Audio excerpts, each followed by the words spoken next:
ಸುಹಾಸ್ ಶೆಟ್ಟಿ ಹತ್ಯೆ ಪ್ರಕರಣವನ್ನ ಎನ್ಐಎ ತನಿಖೆಗೆ ವಹಿಸುವಂತೆ ಆಗ್ರಹಿಸಿ ಬಜ್ಪೇಪೇಟೆಯ ಶಾರದಾ ಮಂಟಪದ ಬಳಿ ನಡೆದ ಬೃಹತ್ ಜನಾಗ್ರಹ ಸಮಾವೇಶಕ್ಕೆ ಪೊಲೀಸ್ ಅನುಮತಿ ಪಡೆದಿಲ್ಲ ಹಾಗೂ ಸಮಾವೇಶದಲ್ಲಿ ಭಾಗವಹಿಸಿದ ಮುಖ್ಯ ಭಾಷಣಕಾರರ ಪ್ರಚೋದನಕಾರಿಯಾಗಿ ಮಾತನಾಡಿದ್ದಾರೆ ಎಂದು ಆರೋಪಿಸಿ ಬಜ್ಪೆ ಪೊಲೀಸರು ಸ್ವಯಂ ಪ್ರೇರಿತ ಪ್ರಕರಣ ದಾಖಲಿಸಿದ್ದಾರೆ.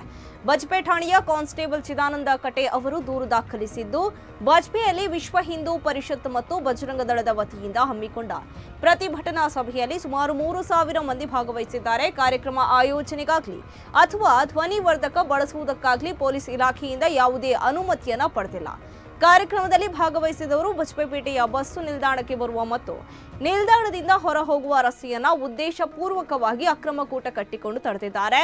ರಾಜ್ಯ ಹೆದ್ದಾರಿ 67ರ ಇಕ್ಕೆಲಗಳಲ್ಲಿ ಮತ್ತು ಹೆದ್ದಾರಿಯ ಮಧ್ಯದಲ್ಲಿಯೂ ನಿಂತು ವಾಹನಗಳು ಮತ್ತು ಜನಸಾಮಾನ್ಯರ ಮುಕ್ತ ಓಡಾಟಕ್ಕೆ ಅಡ್ಡಿಪಡಿಸಿದ್ದಾರೆ.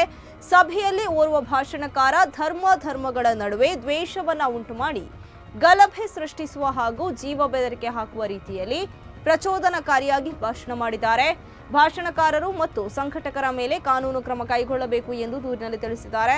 ಇನ್ನು ಬಜ್ಪೆ ಪೊಲೀಸರ ನಡೆ ಬಗ್ಗೆ ಸಾರ್ವಜನಿಕ ವಲಯದಲ್ಲಿ ವ್ಯಾಪಕ ಚರ್ಚೆ ನಡೆಯುತ್ತಿದೆ.